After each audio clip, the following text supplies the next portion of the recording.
they've decided to appoint a man as a period dignity officer. Scotland has been one of the first countries, I think, in the world to make it possible for people to say that they can't afford to get period products, so therefore they need to get help from the state in order to do so. They've now appointed the first period dignity officer. I'm not really even sure what that job means. Let's find out. Reem, a very good morning to you. Welcome.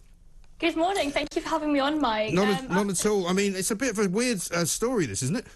No, it is, absolutely. I mean, whether you think that period products should be made free from the state is completely up for debate, but the fact that this man, who is himself never experienced a period, is now going to start talking about period products and about menopause and about women's issues, I think that, look, having this sort of representation is a good first step, but having a man do it, I mean, do we know what a man is? Does he identify as a man? Well, that's a very good question. I mean, this is the problem, isn't it? When you start going down these rabbit holes, you sort of encounter all sorts of strange obstacles. And, you know, for example, I don't even know really what his job is going to be. I'm told that he's going to sort of go into schools and promote period dignity, whatever that is.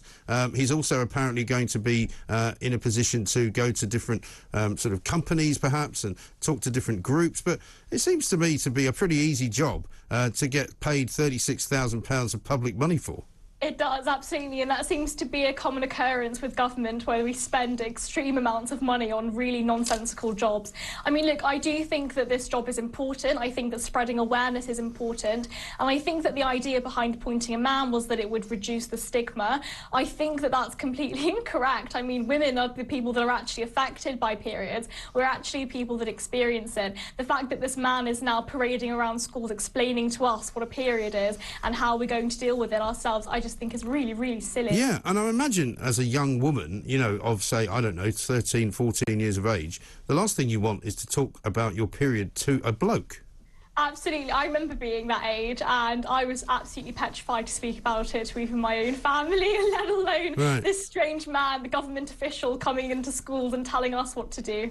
And what's his qualification for the job, by the way? Because I think his previous job was as some kind of a sports trainer or something, right?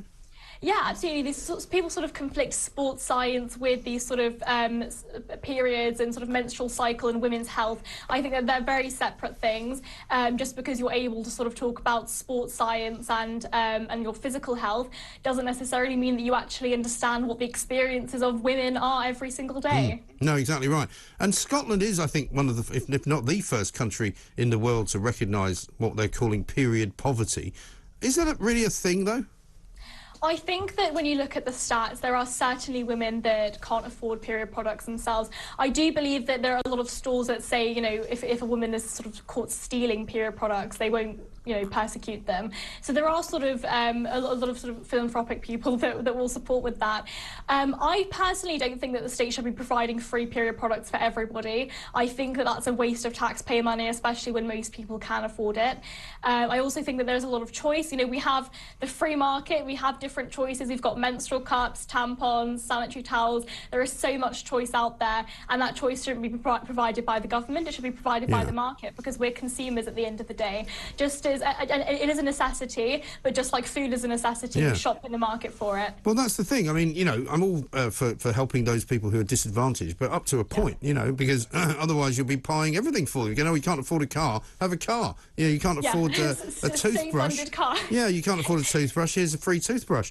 You know, you can't just keep giving free stuff to people, because it means that they never then learn about the value of anything.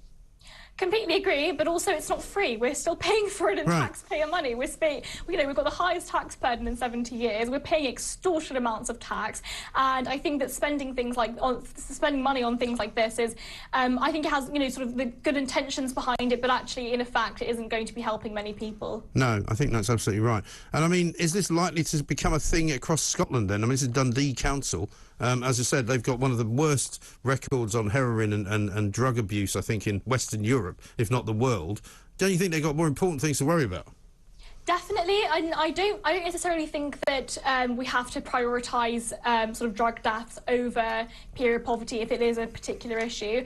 My argument is that it actually isn't necessarily an issue across the country. This isn't something that we need, sorry, across Scotland. This isn't something that we need to be throwing taxpayer money into. I think that sort of breaking the stigma and having these sort of open conversations about things like menopause, things like how the menstrual cycle works so that men can also understand it. I think that those things are important, but you're absolutely right. The SNP government hasn't got a great track record, and Nicola Sturgeon seems to think that independence will solve every single issue under the sun. So I think it's sort of one of those things where, yes, it's an issue, yes, it's something we can talk about, but chucking so much money at it and employing a man to talk about periods, I think, there are so many issues with this. And yes, there are so many other issues that Scotland has to deal with. I don't think that this is really a good use of resources. Yes. Well, I suppose we'll watch and see how it all goes, because I was talking about this on the talk last night, and I was saying, what does this guy's daily workload look like? Does he walk into an office? Does he work from home? Does he go into some place and answer his emails? I mean, I'm really struggling to work out what he actually does for 8 hours a day.